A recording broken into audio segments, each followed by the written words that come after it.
My people, hope everybody's enjoying their Tuesday. Do me a favor, hit that like button. That'd be much appreciated.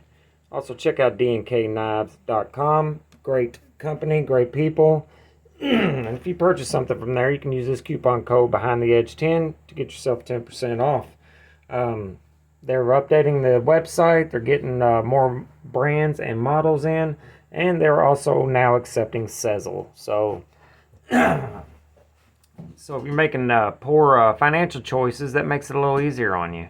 So you can use Sezzle and you can get yourself 10% off, so there's no reason not to at least go look and see what they got. Also, if you're in my neck of the woods, check out Green Valley Custom Knives. All information for both of those will be in the description. If you would like to support the channel, there's a link to Patreon in the description, or you can join the My People channel membership.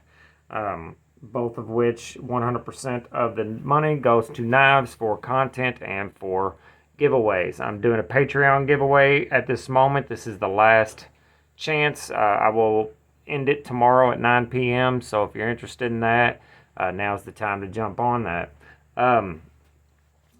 Yeah, that's it. I'm not going to go any further.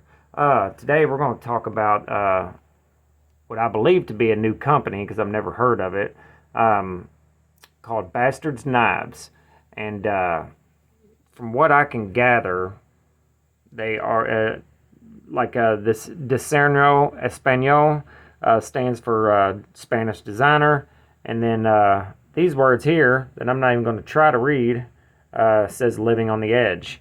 So all I could find on the internet is that it is designed in Spain. I have no idea where it's made. So we're going to just go from there. Box is pretty decent. Has the cushioned slot, magnetic, all good. Decent.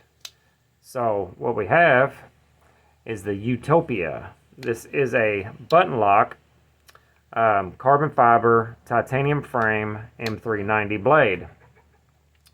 This particular one is numbered 166 of 200. We have a just shy of a 3.5 inch M390 blade. They call that a mirrored stonewash. Looks pretty good. I like the finish on it. It's not bad at all. It does fingerprint a little bit, but it's not awful. So if that's your jam, it looks pretty good to me. So supposedly only 200 of these are made. I don't know that, but I'm just guessing this is the first run of 200. So there is that. That is a who knows? I'm going to guess and just take their word for it and say the 200 is factual. Couldn't find out a lot of information about the company on the website. You guys may know more about them than I do, but their website just didn't tell a lot. So my guess is it is made in China, because it is near perfect as far as machining goes. But I don't know that for sure, and I don't want to, don't take that for gospel. But overall, the knife is pretty cool. The action is absolutely fantastic. We have your standard plunge button lock, and the detent on it is well done. The cool thing about it is, though, that it has a different kind of button, different shape, but also instead of a spring in here, on the inside of this frame, and it's impossible to see, but you can see it right there. The spring is just attached or made into this side of the titanium frame, and it moves in there. I'm trying so hard to y'all can see that. I hope you can. So that's kind of cool. It's a little different. It is riding on bearings, and from what I could tell, they're ceramic. They are quite smooth. Also, the knife, when you deploy it, it's like it's dampened. It doesn't make a loud click or clack or anything. It's like has. Can you hear that? Has an odd sound. Not that it's a bad thing, but it's just different. Fit and finish looks to be absolutely fantastic. There's some really cool details as well, like this filler tab for the pocket clip in reverse has the middle finger there, which is also on their box. So I'm guessing, and on the blade. So I'm guessing that's their trademark design, which I'm a fan.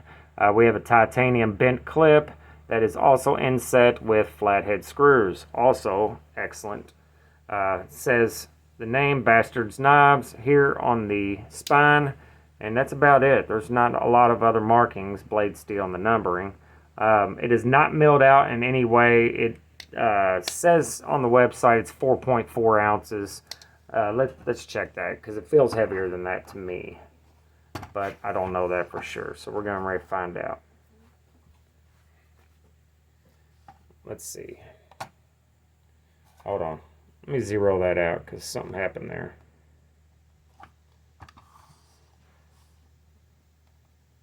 Alright, zeroed out.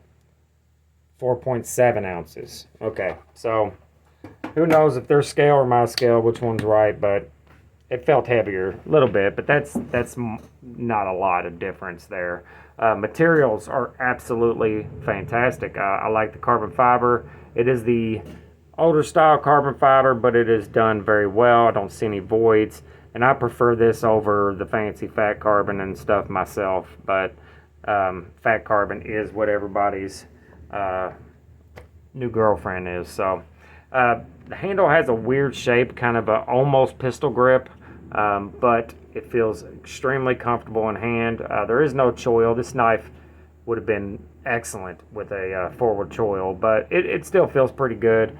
You get your full grip. This is a full-size knife, so it feels pretty good. You don't really feel the clip too bad, which is surprising with that giant ramp there, but you really don't. You don't feel it. The action, again, is just buttery smooth, and I'm digging it. Only real issue I have with this knife is the blade shape, and the grind is not really great for EDC. It is extremely thick behind the edge. The blade stock is pretty thick, and the grind is not my favorite. The bayonet grind is just, it's not my favorite. It's not sharpened at the top here. That's just a swedge. I'm guessing, yeah, the balance is pretty good. We have a full titanium backspacer here, which I do like. Looks pretty cool.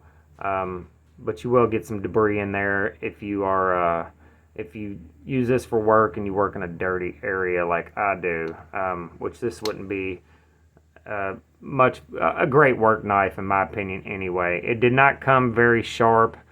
It's sharp enough, but it's not crazy sharp like I like. So we're going to put it up against a few knives that people are familiar with. This is the Delica. So it is bigger than the Delica, obviously. Then we have the Endura, which it is smaller than in blade length and handle length. And one more, what I'm carrying today, the channel favorite, which would be the Shaman. So it is a little bit shorter than that. Overall, it's not a bad knife. It is quite expensive though, and that's my biggest hang up with the knife. It's $325, which if